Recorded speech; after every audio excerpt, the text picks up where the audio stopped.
Hello, everybody, and I'm glad to see you here. We're on the Range Report.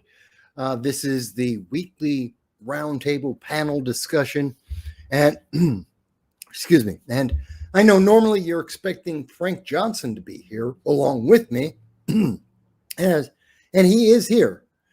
He just had to step away from the camera just as the show is starting, so I'm here by myself at the moment just to say hello to everyone, to introduce you and thank you for being here as part of our audience. We have a lot that we're going to discuss, but for a second, by the way, I'm Michael Voss of No Soundbites Allowed. I've been doing political commentary for about 20 years. And I've known Frank for well over a decade now. We've been talking about the politics that affect the Second Amendment, the First Amendment, our freedom, the Constitution. We've been doing this for years now. Some of you may have seen us with the Liberty First Foundation and here on the Range Report and on No Soundbites Allowed. And that's what we're continuing to do. Now, today we're going to be talking about a couple of things. You may not have heard about all of them. And we look forward to seeing your comments in the chat, telling us what you think about all of the issues, where you stand on some of the things, what's going to be happening in 2026 with the midterm elections, what's happening right now in Chicago with ICE, what's happening in Portland with ICE, with the lawsuit against the United States. You know, the governor and mayor of Portland and Seattle and, Portland and Chicago are suing the United States because ICE is in their cities trying to enforce the law. Now, do you agree with that? Do you disagree? There have been many protests on that. And most recently, we saw a woman was shot during one of those protests. We'll talk a little bit about the details on that because the details matter. You may have heard the headline, ICE shoots a woman. Well, there's a bit more to it than just that. They didn't just randomly shoot someone. And we'll talk a little bit about that. We'll talk a little bit about what happened this weekend, which you may not have heard about. There was a church in D.C. that was almost firebombed. In fact, we're still getting some of the details, but amazingly and quite quietly, the news reported that there was a guy with 200 bombs, 200. And he was going to blow up a church, a Catholic church, this Sunday. And I know you're probably saying to yourself, wait a minute, that's big news. That's a big deal. Were there people in the church? Yes. Even including some high government officials were expected to go in. They were about to go to that church. He was going to blow up the church because members of our government were going to that church. And that wasn't reported in the news. Barely. You didn't hear about it. In fact, CBS News basically lied to you about that news, and that's pretty important. You may not have heard as well that there was a press conference, a very long discussion with President Trump and the FBI, Kash Patel, and also Pam Bondi, talking about Antifa, which is a domestic terrorist organization, and what they plan to do about that. And you probably haven't heard a lot about that because the mainstream media kind of skipped over that news. They didn't think it was that important to talk about. Of course, they do want to talk about the shutdown and how that's affecting everyone across this nation, and it is. But I think they're being kind of biased on that. They want you to believe that Americans are losing out on everything somehow. Yet they don't want to mention that, well, Democrats want to spend an extra $1.5 trillion. That blows up the budget. That makes poor people more poor. The more money you spend, the more money you print, the poorer people become. But on top of that, why do they want to spend an extra $1.5 million? Well, because they want to cover emergency care. That's the way they get around it. Emergency care to take care of illegal aliens. They want to go back and give all the money that the Trump administration cut out of the budget, the waste that was going on, to take care of illegal aliens instead of taking care of American citizens. And the Democrats really don't like that idea. So they want that money back. They want to go back to U.S. aid funding across the country. What was it?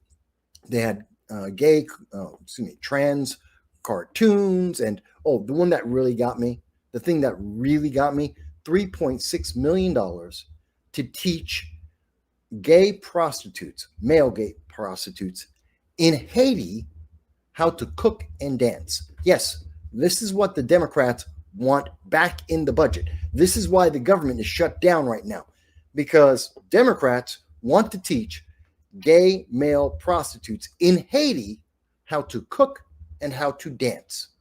They want you to pay for that. And they will not let the government open up unless they can teach those gay male prostitutes how to dance and how to cook for themselves.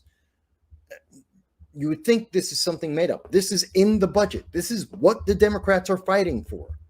And it's incredible to me. Now, you may have also heard the layoff. It's not just that the government is shut down. Many people are being fired. They're being let go. And that will shrink the size of the government. But for those who haven't, there may be something also happening where we're not going to pay the back pay. For every day that the government shut, they won't get paid. Now, the Democrats have never seen that before. That's never been done before. And so that's a new thing. And that's why you're hearing a lot more from the Democrats saying, oh my God, it's the Republicans' fault. They shut down this government. Mind you, every Republican, except for Thomas Massie and Rand Paul, who always vote against a continuing resolution on principle, based on their ideology. They don't believe in continuing resolutions. They have never voted for a continuing resolution. Whether Republicans or Democrats have been in charge, it doesn't matter who it is. They don't believe in that. And they never have. And they have been very upfront about that since the day they got elected in office. So don't count those two Republicans. Every other Republican has voted to keep the government open and to have the continuing resolution. And only the Democrats are voting against this, except for John Fetterman. John Fetterman voted to keep the government open. And the rest of the Democrats, all the Democrats have voted against it. So I don't know how you can say it's the Republicans closing the government when all the Republicans voted to keep the government open and they don't want to pay for gay male prostitutes in Haiti, learning how to cook and how to dance. And I think most Americans would agree with that. Now, I'll talk with Frank about that a little bit. I would love to hear what the chat has to say about this. Do you want your tax dollars to go to gay male prostitutes in Haiti? Do you think the ability of a gay male prostitute to be able to dance, is that a priority in your life here in America? Will that change the way you pay for your kids to go to school, to pay off your student loans, your bills, maybe your internet bill, your cable bill? Is that going to change your life if that gay male prostitute is able to dance or not? Because Democrats seem to think it is incredibly important. It is so important that they will shut down everything else in the government. Everything else will stop. I can't wait. Okay, Dow. Okay, now I know why Dow isn't with us. Dow is, you can see him in the chat. Dow's usually with us on the program.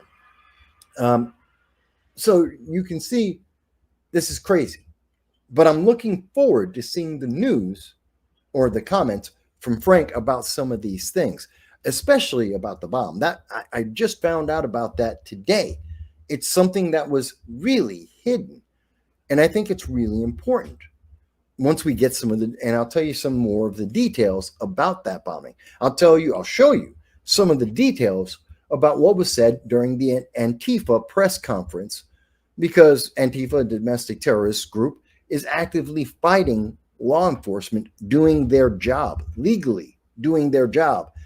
And we're being told by the left, well, no, they're good. They're the good guys. Antifa, the domestic terrorists, the guys who shot people dead in 2020 and 2021, the ones who opened up autonomous zones, 22 autonomous zones across America, some of them still in existence right now, like the Defenders of the defenders of the Atlanta forest that tried to commit arson in Atlanta back in 2024 and were shooting at the police in 2024. Yeah, that's another one of those far left Antifa adjacent autonomous zones and terrorist organizations.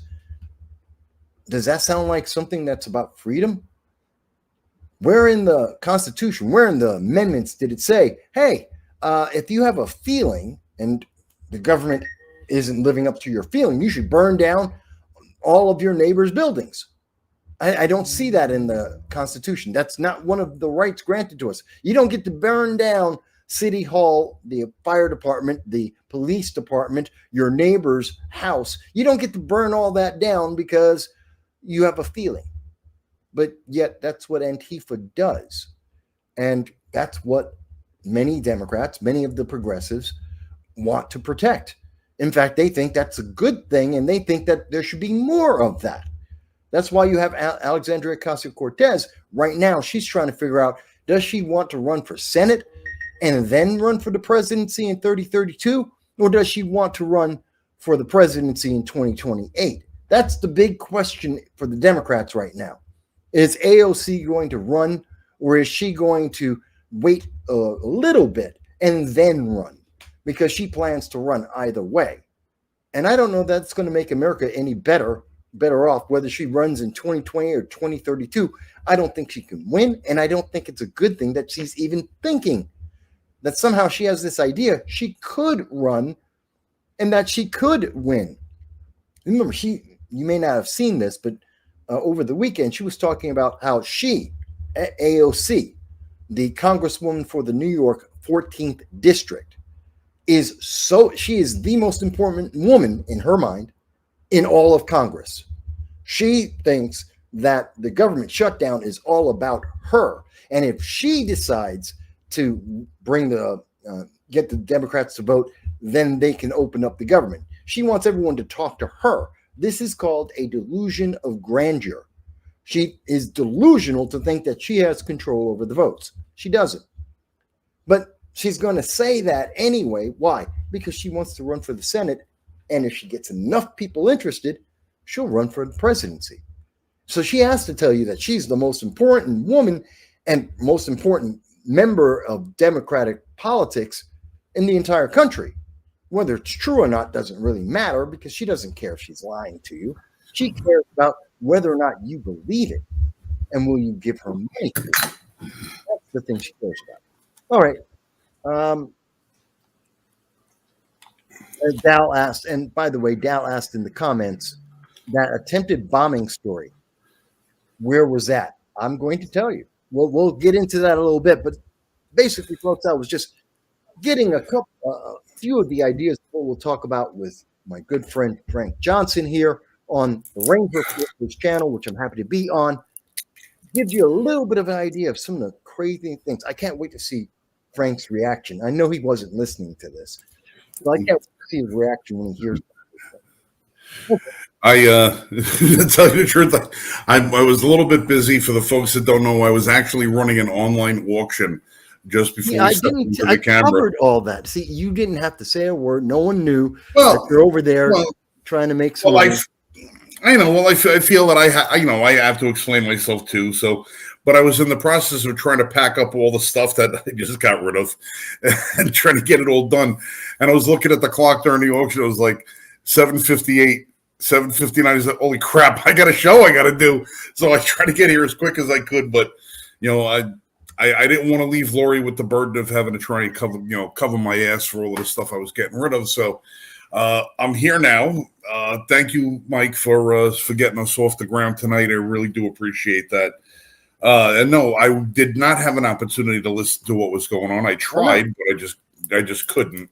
I didn't expect you to. That's why it's all going to be a surprise to him, folks. So this will be interesting. So what was on? Well, first of all, what is on your mind before we get to anything else? The one thing that's on my mind right now is I want to see James Comey's mugshot. That's the one thing that's been bothering me the last day or so. I mean, we had They had when Trump's mugshot came out there, the media was putting shots out of him, in the White House, but with a number across his chest, like it was the actual, like they couldn't anticipate getting that mugshot out fast enough. And here we have James Comey, who's getting indicted on legitimate charges, and we don't have a mugshot yet. The indictment's gone on. He's already pled not guilty. We don't have a copy of the mugshot. At least I haven't as of the time of broadcast this evening. And I'm just curious as to why we don't have that yet. Because the media doesn't want to show it. I know. Wants to protect them. I know why. But if we don't ask the questions over and over again, the answers don't get said. In order for you to get an answer to a question, sometimes you have to ask the question, even if you already know what the answer is, because eventually someone has to answer for their actions. And the media, at some point or another, you would think, after defeat after defeat after defeat, after the last 4.5, 5 years, from January 6th committee to the fake Russia papers, to the Russia hoax, to this, to that, to all the fake news that they've been bombarding the people with for the last, God knows, since Trump came down the damn escalator, the one that worked. We keep getting that one side. You would think the media at some point would start to learn the lesson and say, 60, 70% of the people are not buying the media narrative. Maybe it would be a good idea if we start reporting the truth, if we start reporting things accurately. How much of the market share of the media do they have to lose before they start saying maybe it will be a good idea to cover things the right way? But they don't. They still continue. You're missing the point there, Frank. It's like saying, well, why is Disney losing money show after show, movie after movie, trying to shove down everyone's throat the woke messaging? And so many other companies on top of that. I'm just using them as the most recent, probably the most public example of it. They keep shoving these things down people's throats, and people reject it consistently. Most recently, Netflix with the trying to push trans agendas on children, on children's program, preschool. Yeah.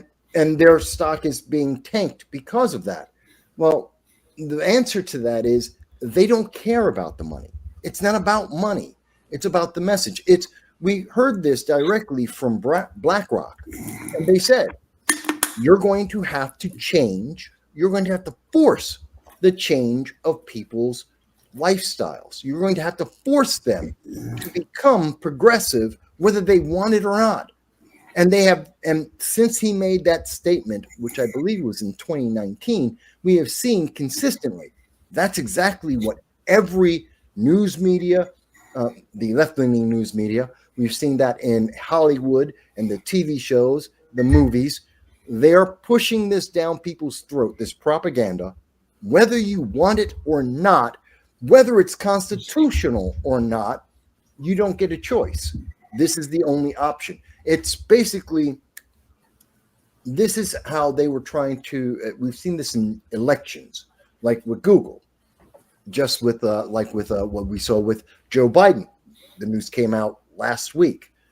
Joe Biden strong-armed Google and YouTube to censor conservatives and Republicans and libertarians to any voice that didn't match what the White House wanted it to say. And by doing that, that forces people, they only hear the left-leaning point of view, and therefore they should, at least that's what the intention was, and then force them to vote Democrat. Why? It's the only thing. Look at the New York City mayor.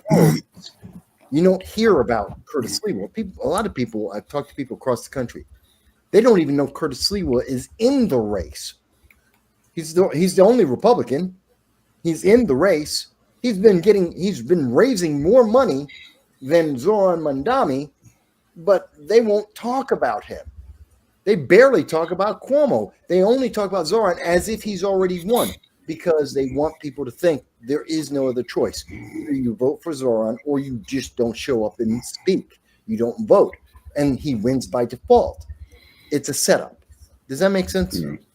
Yeah, it does, but I just can't. I live in a real world. You live in a real world, and the real world is run by dollars and cents. It's a business world. Money is still the how. Where is this font? This fountain of never-ending revenue that keeps these places propped up if the market share keeps diminishing the way it is. Any other corporation that would lose billions and billions of dollars is going to be answerable to the stockholders. And most of the time, the stockholders are blind, nameless faces. The stocks are owned in portfolios, part of 401ks, this, that, and everything else. But these companies have to lose so much money that eventually they have to be answerable to the people that own the stock. And it seems like that day never comes. Does anybody not care about the money that it costs these organizations to be so corrupt? Not exactly. And I used to be a stockbroker. For people who don't know, I used to be a stockbroker, did that for almost a decade. The fact is, the money is coming from BlackRock, is a mutual fund. It's a private equity company. They give money to other companies. They get money from investors. So they have this big, massive, enormous pool of money that they put into companies, and they buy ownership. They become like a 10% owner, which gives them a massive amount of control over the company. And they give out loans to companies, which allows companies to exist. A lot of the tech companies are massively in debt to people like BlackRock because of the loans they've given them at very low rates so that they can develop the new iPhone and the new iPhone.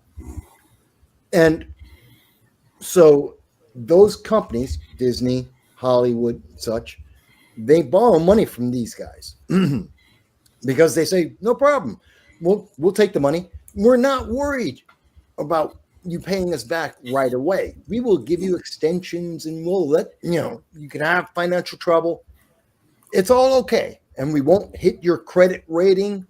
We won't sell out all of your stock and crash the price down. Matter of fact, if it goes down, we'll buy even more to keep the price of the stock higher than it should be. We'll do all of that for you if you do what we say.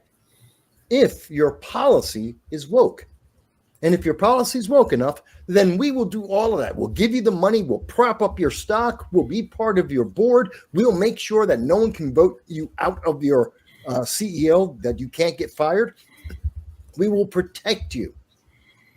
But you have to play ball. And that's why you see Iger's not going to get kicked out. Why? Because BlackRock's got his back. And BlackRock's got the money that they owe. They have the loans from BlackRock. BlackRock won't call those loans, even though they're losing money right now. They're not going to, they're propping up the stock and they'll buy more as it dips down to keep it up higher than it should be because they're protecting him because he's playing ball, because he's putting out transgender, he's putting out LGBT shows and programs targeting kids. He's got woke agendas in all of his movies. And as long as he's playing ball, they'll protect him. So they don't have to worry. Yeah, it all just seems so friggin' alien to me. I mean, usually people lose money, they lose the job. You have a track record of loss, you lose the job. I mean, you have to performance-based is what the business world is, but I just can't seem to understand how. Because politics is more, because if you have the power, you get the money. If you have the power, you get the money. Well, but then we look at that. We look at like Al Gore. Al Gore's channel was floundering. He had to sell that to Al Jazeera. He couldn't make a turn of profit on that. He didn't have no matter what he did. He didn't have power. Well, he thought he had power. It's kind of like Don Lemon. Don Lemon thought he could go onto the internet and be easy. He'll have mega amounts of money. All his fans would follow him, and all the channels would be upset because he didn't go with any of them. No one cares what Don Lemon says. He's not a factor. He has no power. He thought he had power, which is why he was asking for $20 million, and he asked for $100 million from Elon, and everyone laughed in his face and said, "You're not worth it. You're not actually popular. You are on a channel that's popular. You yourself, you're not popular. No one cares what Don Lemon thinks about politics." And he now has learned the lesson. He doesn't have power. No one cares what he thinks. No one wants to see him. I mean, yeah, he has 200,000 people on the channel. No one's regularly watching his show. His numbers are pitiful, considering the number of people he have on as subscribers. It's pitiful, and that's the reality. But that's the difference between the impression and being.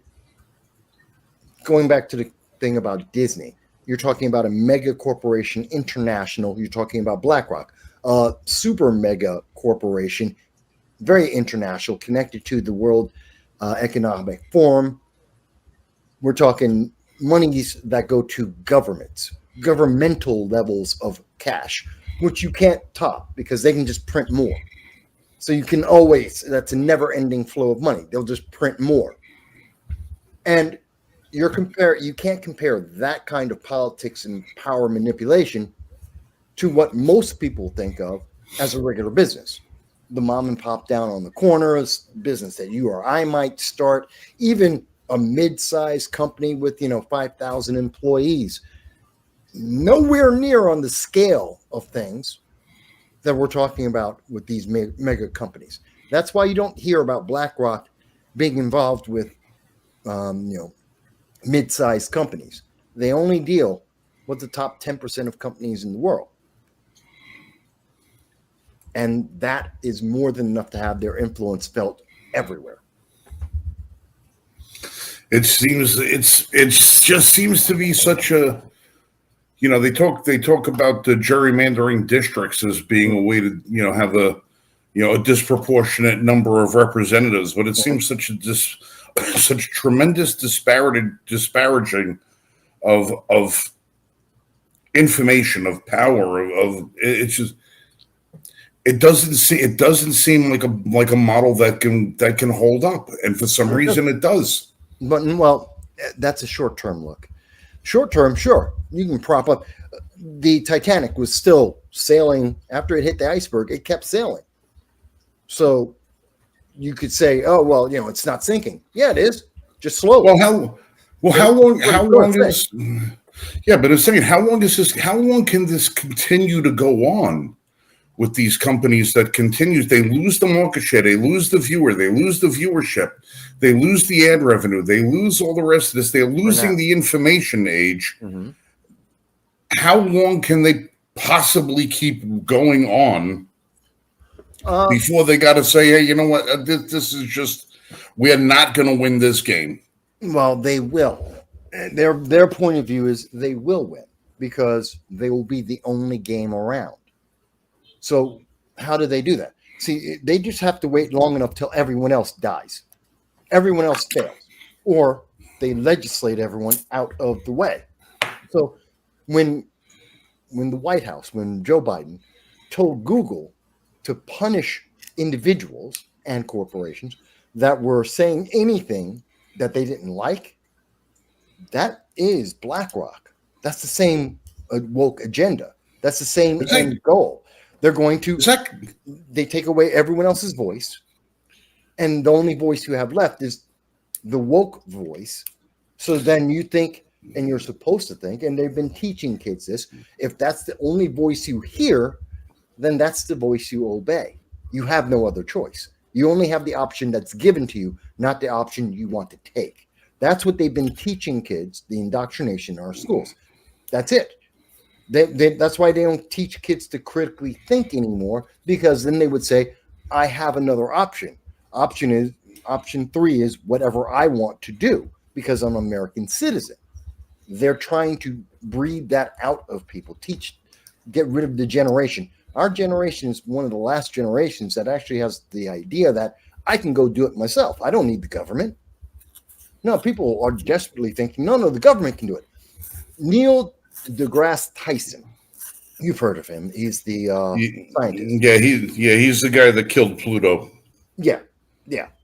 And he's an astrophysicist. He's got a big brain and all that, but he knows nothing about politics, but he thinks he does. And he was recently asked, not too long ago, I forget where, he was asked about, well, these private, we can go to Mars, but it would take a rocket. And obviously the government has to build the rocket, and their government won't build that rocket. And someone says to him, well, wait a minute, but a private business could build the rocket, so we can still go. And he says, no, they can't. Why not? Because government builds rockets. Yeah, but private businesses can build a rocket too. And Neil's like, what are you talking about? Oh, no. The government builds rockets.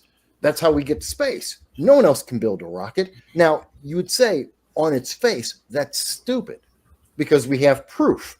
We know that other corporations have. X has gone up into space. Virgin has gone into space. We know that private businesses can go and build rockets and ships that go into space because they have.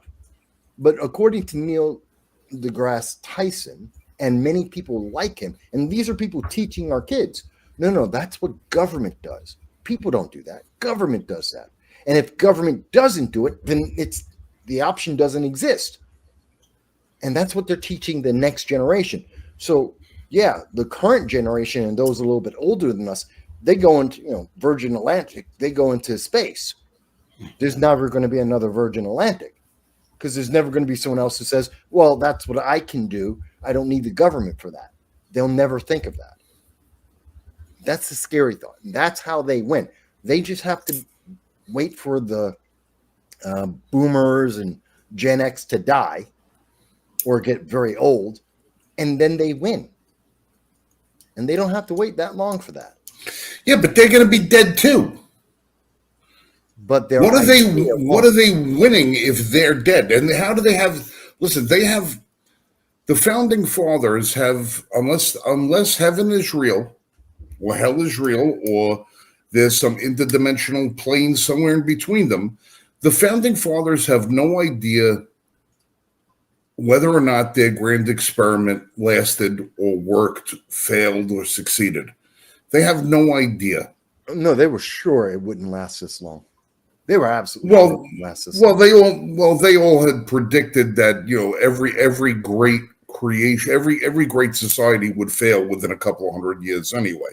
Sure. That's been the way. I mean, the fact that we're 50 years overdue. We're the Yosemite waiting for the eruption.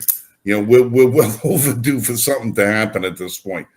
But I mean, these people are going to be dead. I mean, think of the amount of commitment that it must take on somebody's behalf to play that far into the future that they're so sure that they're going to win 50 years after they're all dead. It's belief. Yeah. It's a religion. Because guess what? The original Christians didn't know if anyone else would continue to believe. But they taught people, and they said, well, faith. They'll continue to believe, and they'll teach others to believe. And they were right. And most of the religions out there, no matter which religion you want to point to, any religion that you can name right now has been a religion that has lasted through hundreds, if not thousands of years of mankind because of belief.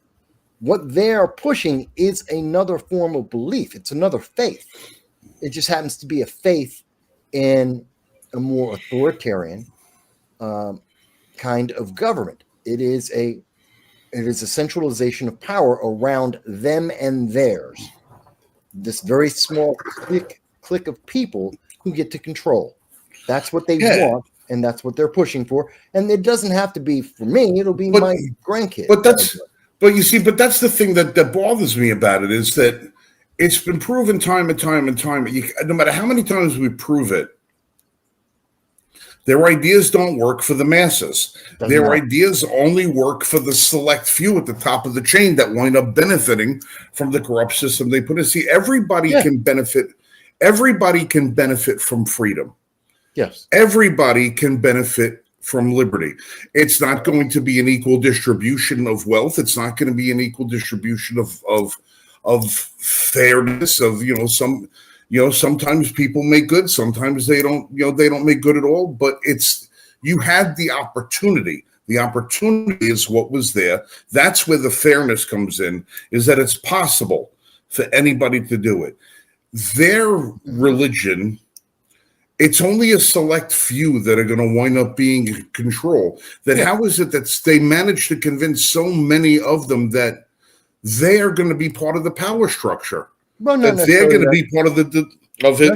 It's not that not everyone in there isn't going to be but how do they convince them that they're going to be the ones to benefit? I mean, listen, the hippie in Soho right now, the 19-year-old, freshman year college dropout who decided they wanted to find himself, who's slinging coffee in some, they have to call themselves a barista, they believe in this shit lock, stock, and barrel. Well, they believe, no, see, you're mixing the ideas. There's two, this is the thing, it's not the same message to everyone. On the lowest level and to the mass appeal, what do they offer? Look at Zoran Mandami. I'm going to give you grocery stores that will save you money. What's the margin on a grocery store? 1%. He's going to save you 1%. So every $100 you spend, he'll save you $1. Oh my God. Aren't you going to get rich? You're not supposed to think about it. Oh, you're going to get a free bus. Walk onto a bus. You come into the Bronx on any given day at any given hour and walk onto the bus. Just walk on. No one will stop you. And if you look at about 75% of people who are under 30 do not pay. They just walk onto the bus. It's already free. But he's selling the idea. It's a free bus. Don't worry. You'll be able to get free buses. And by the way, how does that create jobs? It doesn't. How does that make anything affordable? It doesn't. But you're not supposed to think about that. So he's selling the rainbow and the unicorns and the candy to the masses. But there's always a cost and a consequence of these things. And what does that mean? Well, then you get less freedom. You get less choices. And because you have less choices, it means that he gains more power. And the people he's around, his peers and the people he answers to, well, they get more powerful. So it becomes a pyramid. On the bottom tier, you have, equality for, if you agree with Mandami's socialist communist point of view, yes, on the bottom strata, and it'll be the largest group of strata of this pyramid is, and think of it like 60, 75% of everyone will get exactly the same thing, which is what they offered in the Soviet Union, which I was there in 91, which means you get what you need to live, nothing more. You don't get extras. There are no luxuries. You don't benefit. Everything stagnates because all you get is what you need. Nothing more than that. And everyone around you gets what you need. But why are they so... Yeah, but the masses have to buy into what is so appealing. Free. It's free. It's nothing. What is so appealing about getting so little in this? Do these people really? Because you're guaranteed, no matter how much of a screw up you are, no matter how lazy you are, whether you do a good job, a bad job, whether you care or you don't care, you are guaranteed that you will get that. Absolutely, you are guaranteed. And that means that, and no one will have better than you. No one. So you can be a complete lazy screw up, and the hardworking person next to you will get exactly the same as you get. And this is why we see that in all of the I could never ever in a million years think that little of myself. That's why they want you dead. They want you to die off so that the next generation that doesn't know any better, they expect no more. They don't expect anything else. Matter of fact, they're happy. Oh, I don't have to work hard and I will get what I need. I will get everything. Mind you, they don't understand. Well, listen, no one ever asks, well, what is it? Well, this is what I need. This is why. Listen, brother, this is why I keep telling you, you and your family do whatever the hell you got to do to get the hell out of that goddamn city. Let it burn. Let these friggin' assholes take this guy for what he's going to give them and just close down the bridges, close down the tunnels, isolate the city, let them live amongst themselves, let them cannibalize their bullshit, let them live unto the squalor for which they vote for until they have to eat themselves for survival. And then once the slate is clean, we just come in, power wash everything, and reclaim the friggin' city and actually put people who actually want to live decent lives in there. Because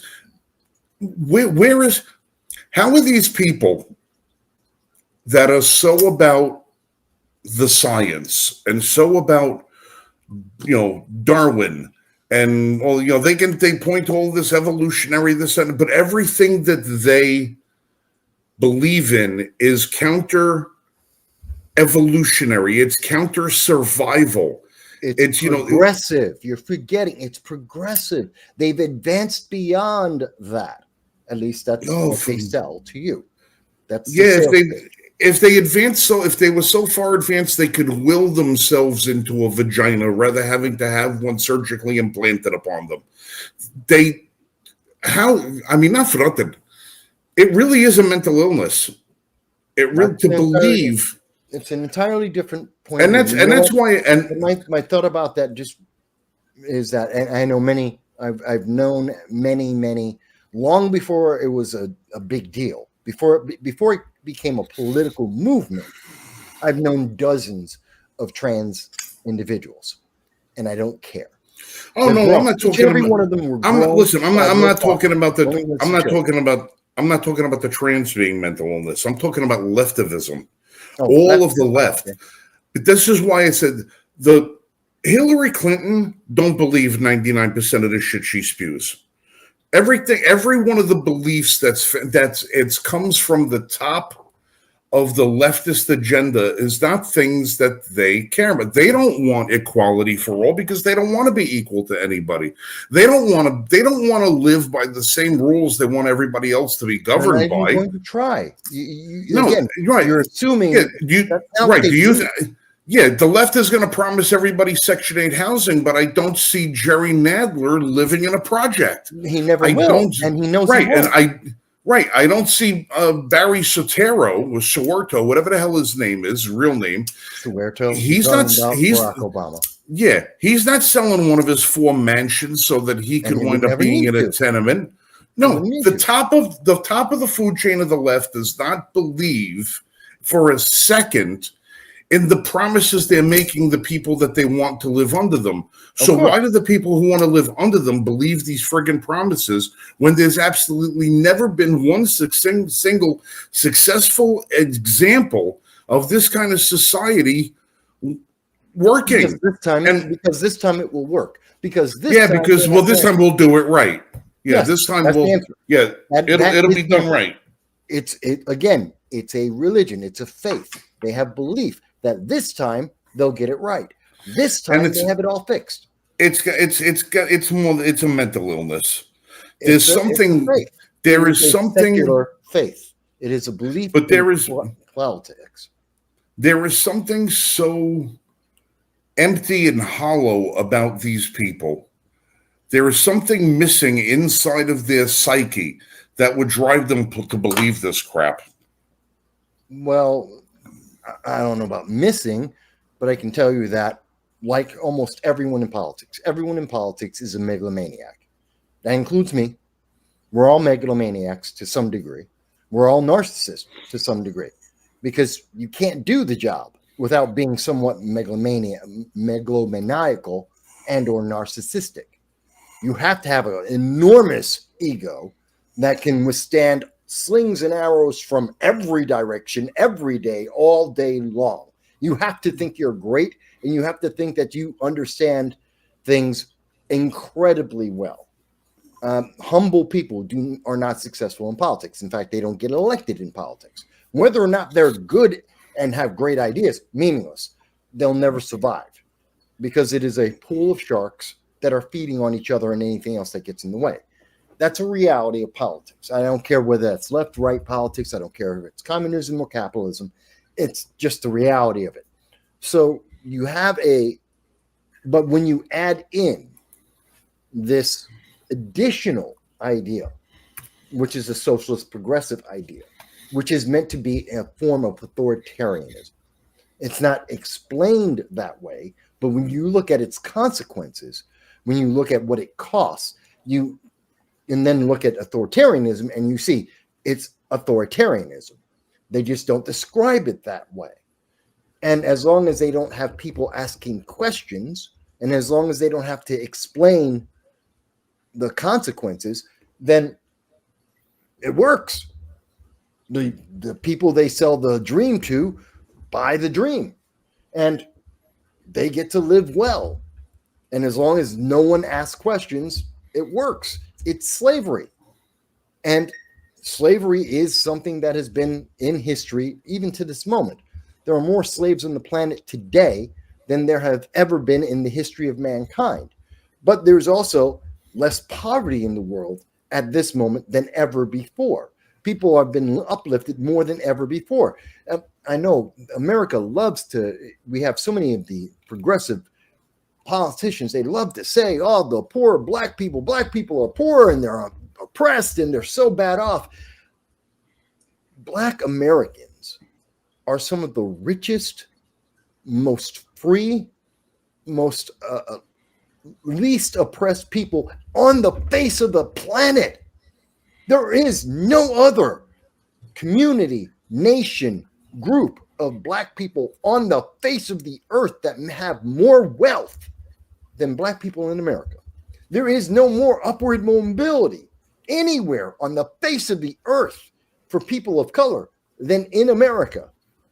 There is no comparison. I mean, it is literally it's like trying to jump the Grand Canyon to try and find another equivalent to the United States. Even if you go to the first world nations, like you go over to England, you look at France, you look at Germany, there is no equivalent to this. But they have sold this feeling, which is part of faith, which is a feeling. And they sell that. And they have become they've been doing this for decades, some would say a century, of selling this idea. They've become very good at selling this idea, of packaging it and selling it and making it look appealing, making it look like and feel. And that's why you hear so often in the last 5 years, you have heard more politicians tell you how they feel than tell you how something will work. Or talk about the consequences of what they do. They will tell you how you will feel, how you feel now and how you're going to feel later. You feel bad now, but you're going to feel great when you elect me. Well, that doesn't really mean anything. That doesn't mean my life is better. It doesn't mean I have higher quality of life. I have more luxuries. I have a better ease. My family's going to live better. It doesn't mean any of that. It just means that for at least a moment, I will feel better in the future than I do right now. Yeah, but feelings are transitory. Every 5 minutes, you'll have a brand new feeling. So who cares?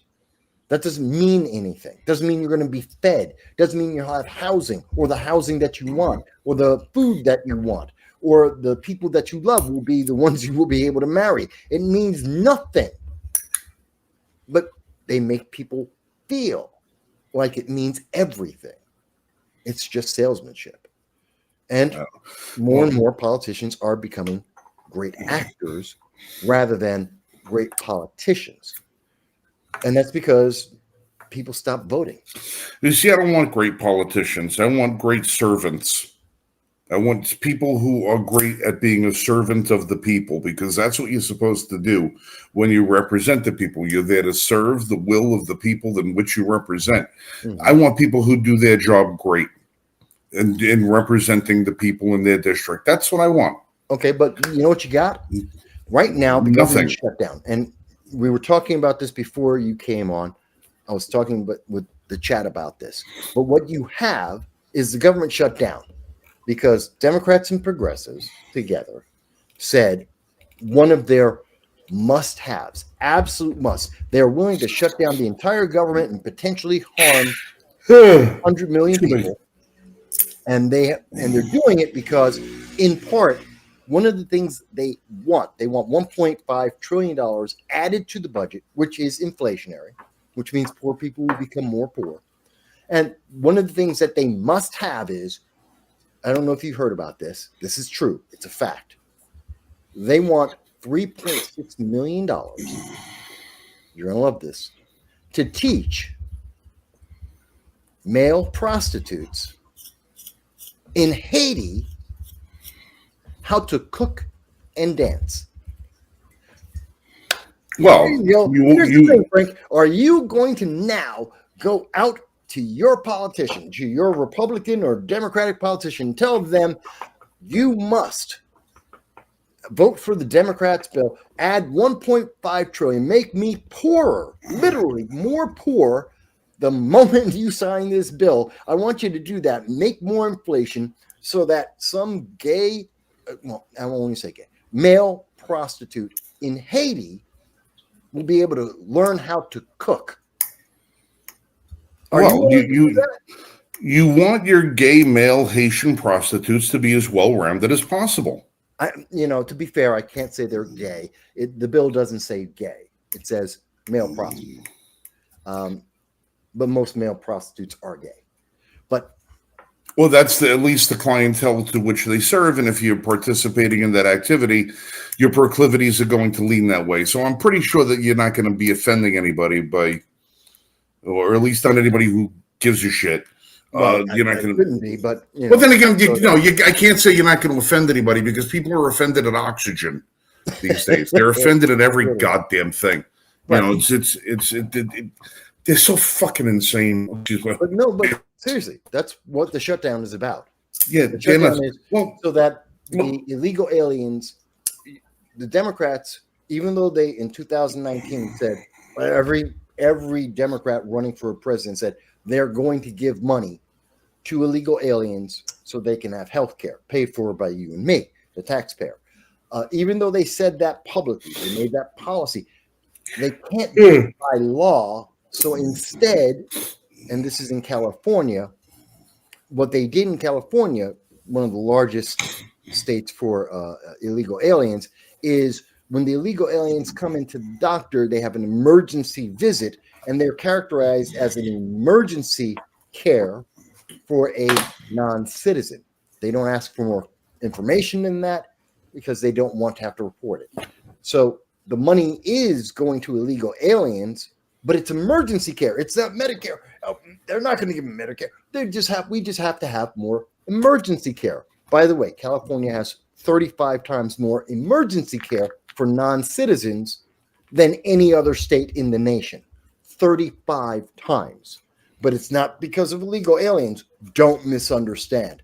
It's emergency care. It's not medical care. They're not giving them Medicaid. They're doing emergency care. And that's why they need the money for emergency care that happens to focus exclusively on illegal aliens. Obviously, it's just a happy byproduct. That's all. Yeah, that's it. It's just a happy byproduct.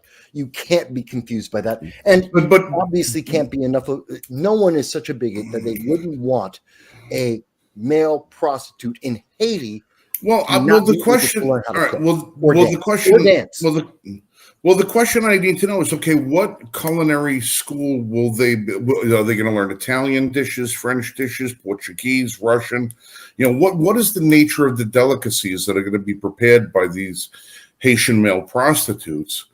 And does Haiti sustain an infrastructure to provide them with the necessary ingredients to cook these items to which they're going to be educated? But more importantly,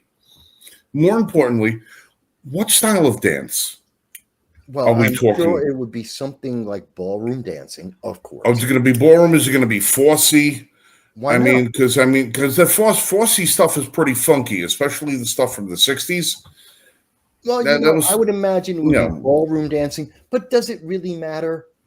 Because listen. Next time I go down to Haiti, I would really like to be able to go down and see a show, and I would hope that the Haitian version of "He Had It Coming" is going to be something that I'm going to be able to enjoy. Or if they're going to do their rendition of Mary Poppins or Chitty Chitty Bang Bang or any one of a number of Disney originals. Well, now you're assuming that the male prostitutes want to stop doing their sex slave work. Well, you see, that's the thing. This may wind up in being a completely new cottage industry. This $3.5 million is not a matter of just teaching them these life skills so they can add to their repertoire of prostitution, but maybe give them a life skill to give them an alternative option for a new career choice, maybe turning Haiti, like the other side of the island, into a little bit more of a tourist hotspot. Maybe they're going to try and make it like Havana in 45 and 47. No, because that's taking advantage of them. That's taking advantage of the workers because now they're being exploited. See, you went because we're giving them.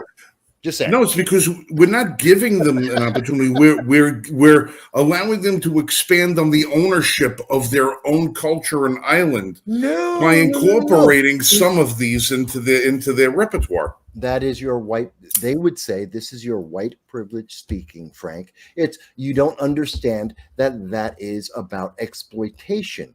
Now, mind you, if they want to sell their bodies, that's not exploitative. That's just them selling their bodies. Well, it's his body. It's his body. His choice. Oh, of course. So he can sell that all day long, and that's not exploitive. Even if he has a pimp, and even if it's being run by the local gang lord, warlord of that community, and he has to pay dues to him. And if he doesn't, he's just going to be beaten to death. You know what I think we need to reach out to Don Lemon and have him travel down to Haiti and do a full expose. I'm sure he'd enjoy the trip, and be able to go down there and give us his take on what's happening in Haiti. So Don, if you're watching, buddy, get on the plane, buddy. Bring your little microphone and your little camera crew over there, and but bring your blogosphere to Haiti, and let's hear about the new Wolfgang Pucks, and I knew you'd get a kick out of that because it's real, and this is real. Of course it's real. Of course it's real. It's people who are looking, going, Mike, you're just being a Republican, you're a conservative, you're exaggerating. No, it's in the paperwork. Read the bill. Now what we could do is we can combine the efforts of what's going on in Haiti and make it like an international ocean thing, and cross them with what goes on in the Philippines, because the Filipino market for prostitution. That kind of died down when we lost the base there. Although Thailand picked up the business, but the Filipino business went way down. Well, all I know is it's Filipino male brides became a lot cheaper because of that too. Yeah, but you also, you can just, hey, listen, when you buy a new car, check under the hood. That's all I'm going to say. That's all I'm going to say. Check under the hood. You promise. I've got it flabbergasted, folks. You're supposed to get a V8 and you get a slant 6. You got to worry about it. Check under the hood. Okay. All right. So now, did you hear about the mosque that caught fire? No, I heard about the church that was going to be firebombed to hell. Oh no! There was where was that? It was like in an Icelandic country. I forgot which one it was. In the United States with the Supreme Court. That's no, I'm not talking about. What's yours? You tell me yours. I'll tell you about what happened here in the U.S.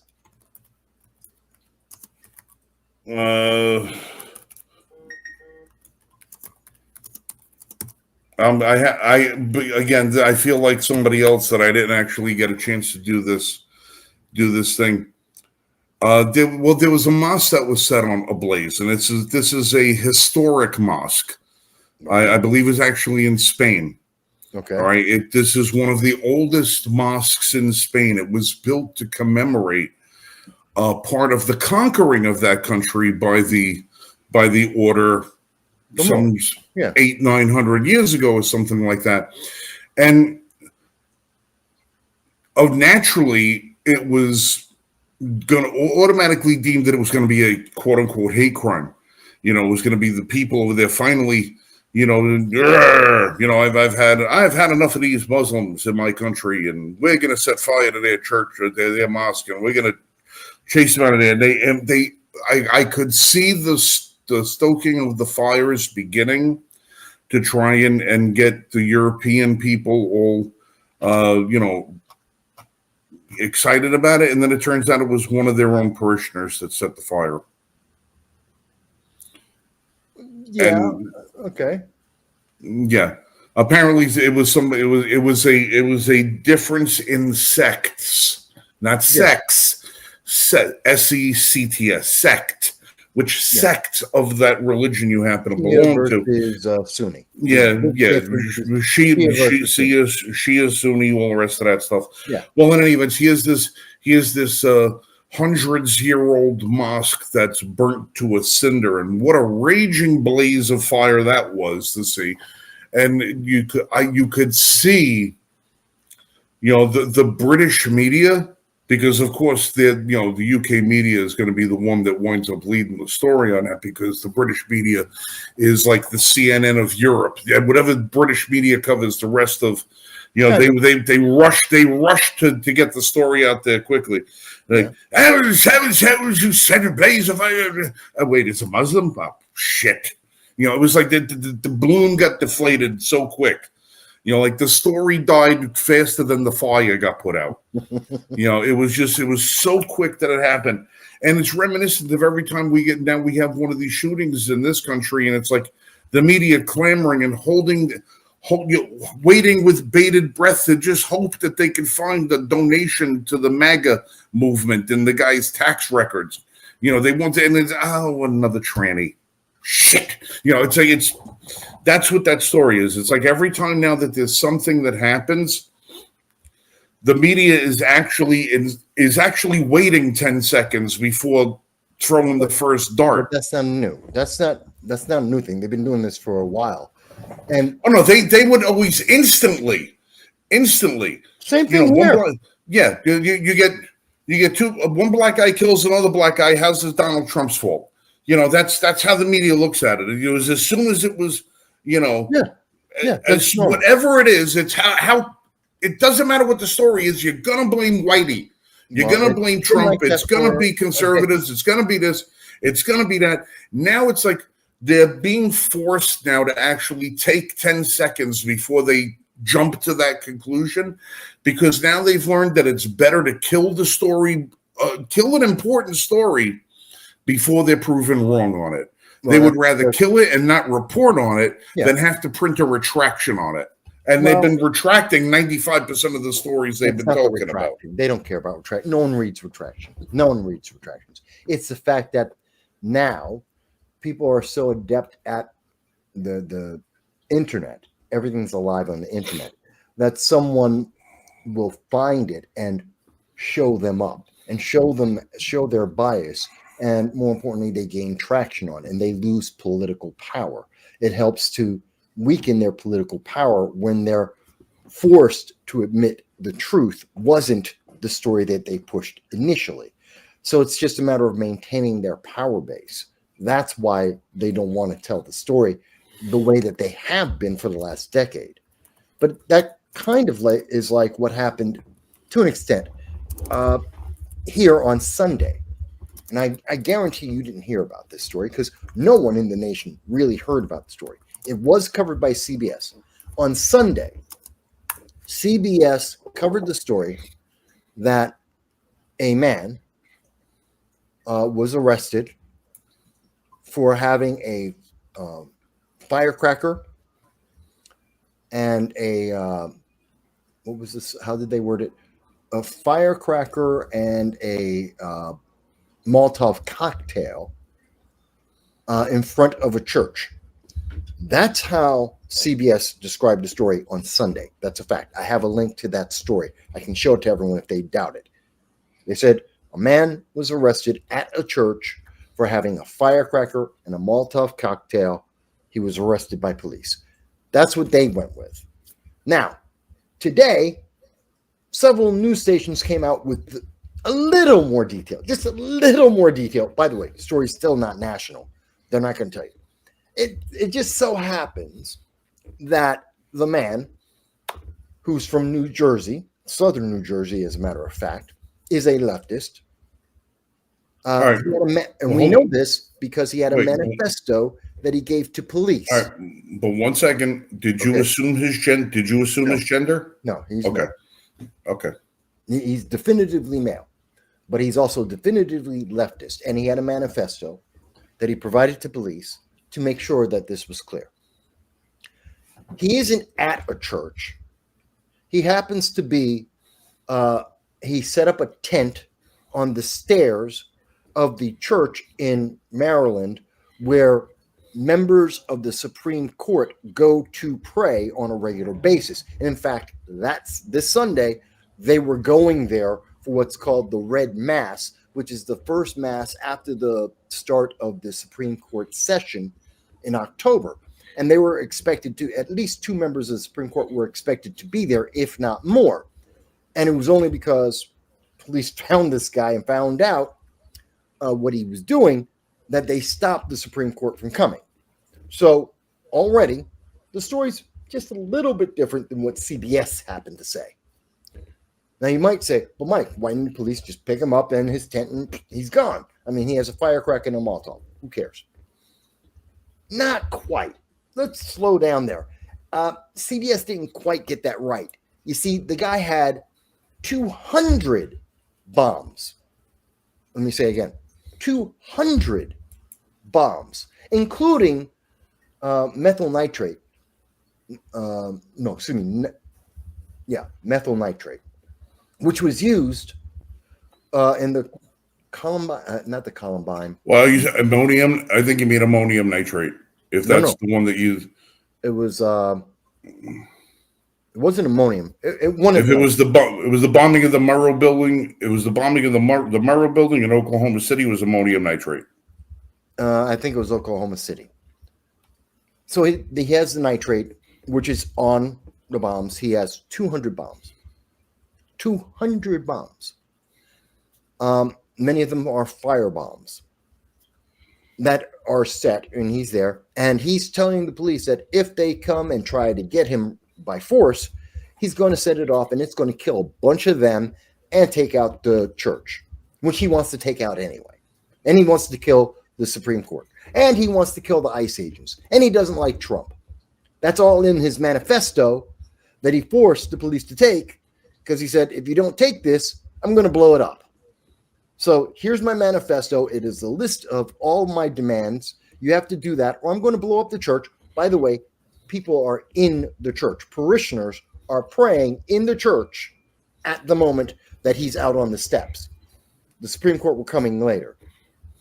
So he's already got hostages now. So it's a hostage situation. The people in the church don't know it, presumably.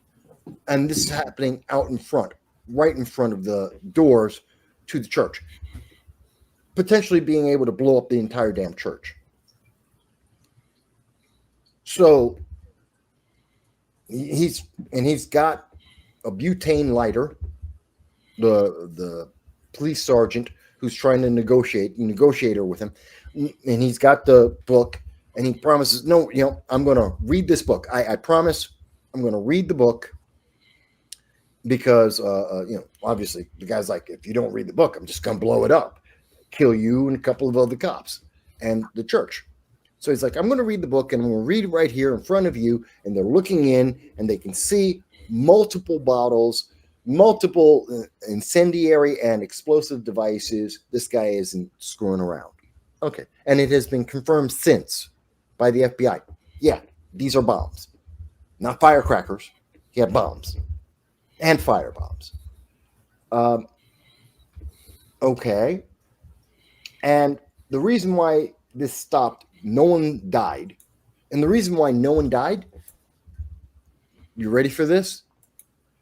The idiot got up, walked out of his tent, and decided to pee against a tree. And when he did that, the police dogpiled him. Obviously. They dogpiled him hard because he was away from the bombs. And they were like, get him now. And that's why this ended without massive loss of life. So CBS is telling you it was just a guy. And, he had a firecracker and a firebomb. He had a Molotov. He had a firecracker. Police got him. He was just a nut. No, he's a leftist, violent lunatic trying to blow up Catholics, the Supreme Court, and ICE that he specifically politically is targeting. This is a political act. This was political violence from a leftist again. And the media hid it from the public. They didn't tell anyone. We only started finding out today because, like with several of these stories, people start hearing about this and then they send the news on. And we're sharing it on the internet, and people started saying, wait a minute, I need more details. Wait a minute, what else happened here? Wait a minute, who was this guy? Where is he from? He had a manifesto? What did it say? What's going on here? And because it took 3 days to build up enough attention that now I and some other people on the internet, political junkies, we started going, what happened? I was live on Sunday. I was looking for all of the breaking news. I was looking for, that's what I do on Sundays. I talk about these things as well as other stories. It was on no one's radar. No one was covering this because CBS played it off and no one else had covered the story until today. And most of the nation won't hear about it. This should be national news. This is yet another example of leftist violence. They're telling you the right is violent. When was the last time you heard about the right doesn't do this political violence? Not to say there aren't right-leaning nut jobs. Yeah, there's nut jobs of every persuasion, every type you can possibly think of. But this is political violence. You don't see political violence from the right like this. You just don't. And it goes to show there's a big, massive problem in our country. This is Maryland trying to take out a Supreme Court, trying to take out ICE agents. Well, this isn't the first time that members of the Supreme Court have been targeted in the last couple of years. Yes, they've been targeted several times. Yeah, there was a leftist. Yeah, and it's never a guy from Oklahoma pissed off that his NFA certificate, that he paid $200 for 18 months ago, is still being held up by the ATF, even after they did away with the $200 tax stamp, which won't happen until this January. It's never a guy who's pissed off about that. No, the guy after Kavanaugh came from California, and he illegally transported his firearm from California to Kavanaugh's home. But I'm saying, but it's never somebody pissed at the Supreme Court about a conservative issue. No. It's only leftist issues. Yeah. Right. You see, that's the thing. I mean, the left says, well, the right says our guns are for hunting, for sport shooting, for self-defense, for defending our country, for defending our communities, for defending our home. Because that's what we use them for. The left says that guns are for murder and mayhem and assaults and this, that, because that's what they use them for. Mm-hmm. Yeah. But we're the bad guys. Yeah, but we are the bad guys. I don't know. The world's it's these conclaves of leftivism are they're as far as the ground they're covering, but they're getting empowered where they have the ground they have. Well, they're losing some of that power. I know you didn't hear about the Antifa press conference today, did you?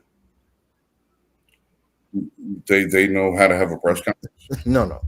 It was Donald Trump, Pam Bondi, Kash Patel, and a couple of other individuals talking about the federal response to the domestic terrorism that is Antifa. And there's a section of that. I know we're going to be ending a little bit soon, but I want you to hear, because you're not going to hear this from the mainstream news media. They don't want to talk about this. They don't want to cover this. They want you to still believe that Antifa doesn't exist. It's not real, according to Jerry Nadler. They're not organized. They're not a real group, even though they got international funding. They're able to fund autonomous zones across the entire country. They have cells in all of the bluer than blue states, but they're not organized. Okay. But Kash Patel had something really interesting to say about that. And if I can, I want to share this with you guys. Will it let me do that? No. Oh, I hate this. The system will not let me share. Wait a minute. How about doing it? Bear with me a second, folks. There it is. Okay. Again, folks, there we go. Do you see it? Got it on in. I got your YouTube screen up. All right. There it is. Okay. So this is FBI's Kash Patel, director of the FBI, and he's talking to the public about Antifa and what they're doing.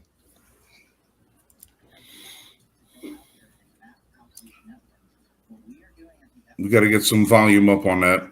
Can't.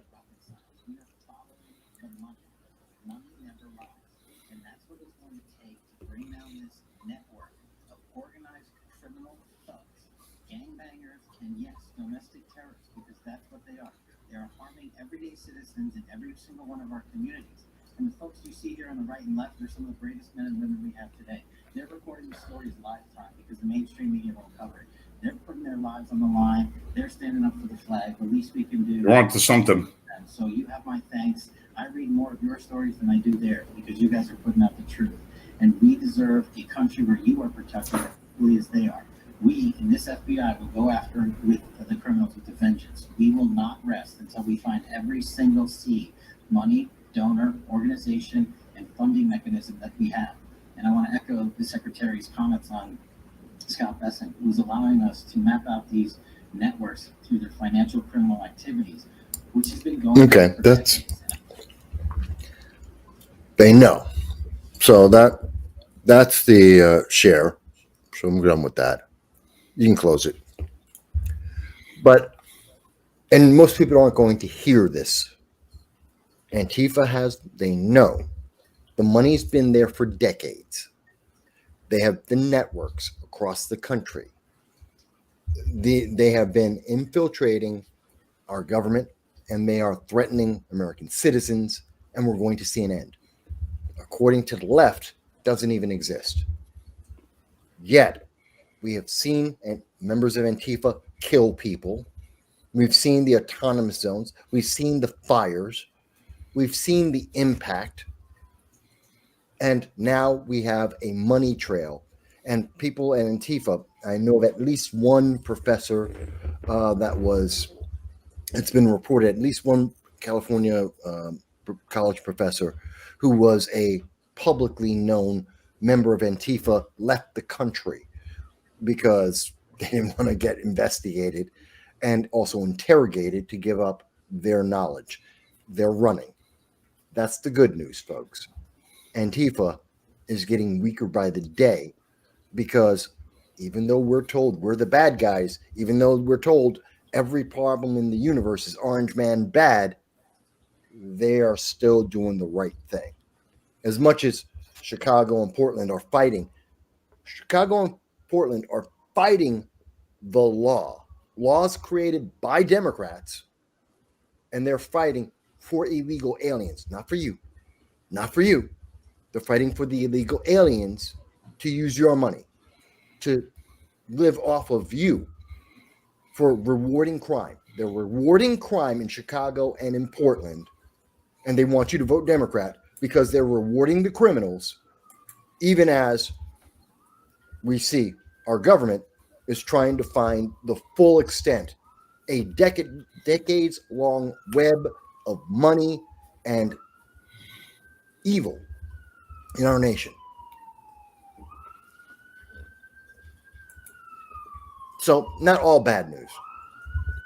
Not great, but not all bad. Well, there's still some pressing issues, some things that I'm still waiting for, some information and some lists that we were promised that we're still waiting for. Don't think I've forgotten. And of course, Don't think I'm any less passionate. I'm growing angrier by the day. It's just that certain things came up as of recent that have, occupied some of the news space.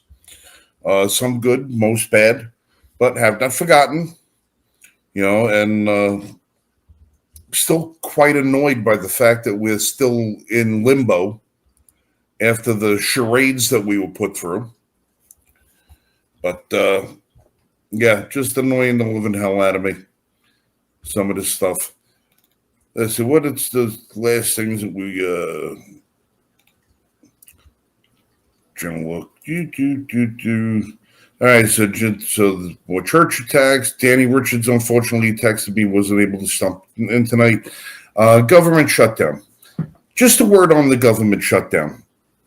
And this happened some years ago, and I wanted to touch on it now. Because at this moment, the only thing that I'm noticing about the government shutdown is the NFA applications aren't being conducted. For those of you who don't know what the NFA is National Firearms Act.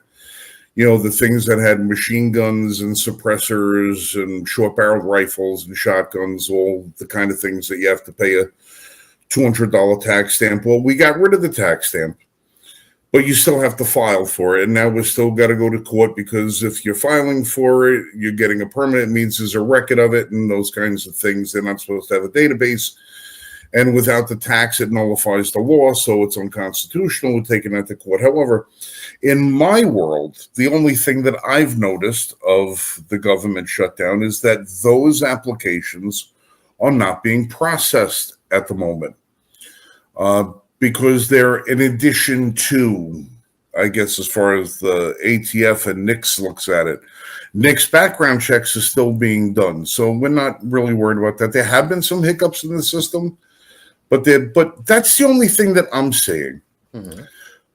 For those of you who are in a business or in an industry that is reliant on some permits or they're reliant on certain permissions or something like that, and you can't get them because the government is shut down, before you start looking to point the finger of blame, one, understand who it was that shut the government down. One party unilaterally voted no, but there was a bipartisan vote yes to keep that open.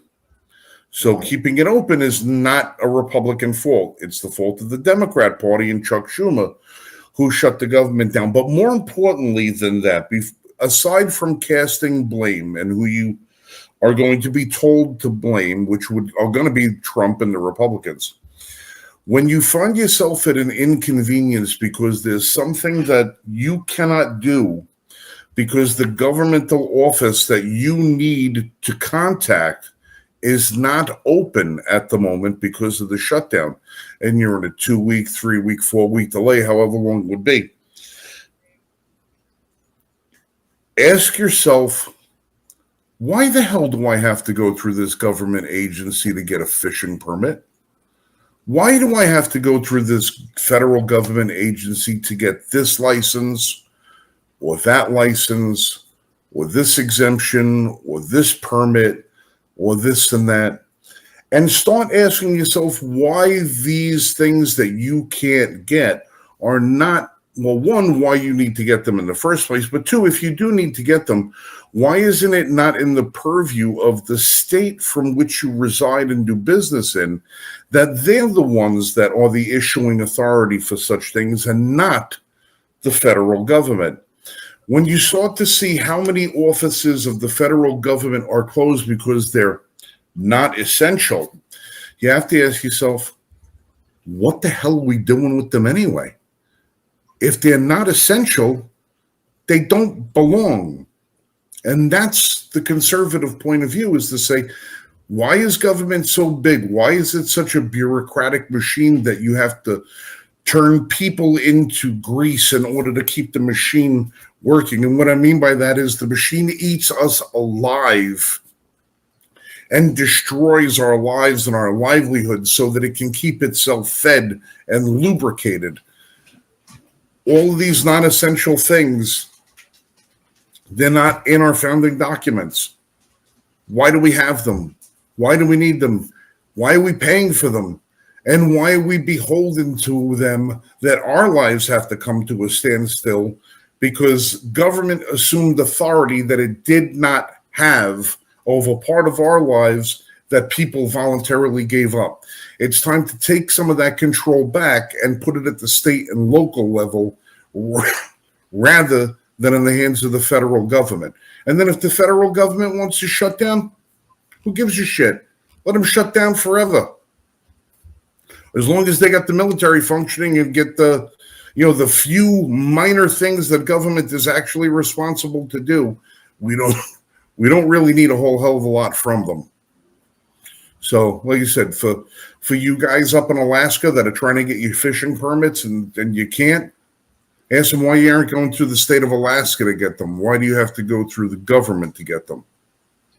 You want to open a mine, you want to drill a well, you want to do this, you want to do that. Why do you got to go to the feds?